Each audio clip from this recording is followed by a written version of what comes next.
पहिली जी घटना झाली होती, आता त्याच्यानंतर किती दिवसांनी घटना झाली आणि पहिल्या घटनेत आणि आत्ताच्या घटनेत काय बदल वाटते तुम्हाला? पहिली जी घटना झाली त्या घटनेनुसार ही घटना 1-1.5 वर्षाच्या आसपास अंतरावरती झाली. त्या घटनेत आणि पहिल्या घटनेमध्ये जागेचा थोडासा फरक आहे, 100 मीटर अंतराचा, नाही 100 फूट अंतराचा फरक आहे.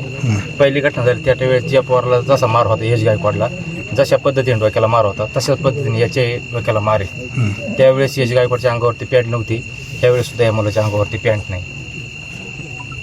आणि मुलगा किती शिकत होता? मुलगा हा 6वी शिकतोय. आणि काय स्वप्न होती त्याची स्वप्न पुढं इन्स्पेक्टर बनण्याचं होतं. घटना खूपच निंदनीय झालेली आहे. आणि किती वाजता झाली ही घटना? ही घटना 2च्या आसपास झालेली आहे आणि याची पण घटना त्याच टायमिंगला झालेली आहे. आता काय पोलीस प्रशासन काय म्हणते याच्यावरती? पोलीस प्रशासन बोलते की आम्ही तपास करतोय, तपास चालू होईल आमचा. पाठीमागल्या वेळेस ते सांगितलं तपास करतोय आम्ही, तपासाचं काही निष्पन्न झालं नाही आजपर्यंत आम्हाला. त्या घटनेनुसार जर तपास लागला असता तर आज ही वेळ आमच्या वस्तीवरती आली नसती, आमची लहान लेकरं आज गेली नसती.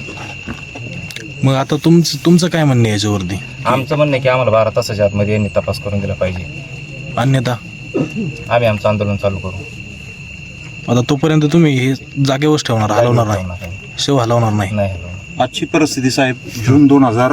तुमचं नाव सांगा पहिल्यांदा. मी उल्हास जांभळे, दहिवडी आणि कळवणतवाडी शिव, माजी उपसरपंच कळवणतवाडी. आज खरं तर जून 2024ला पहिली ही घटना घडली.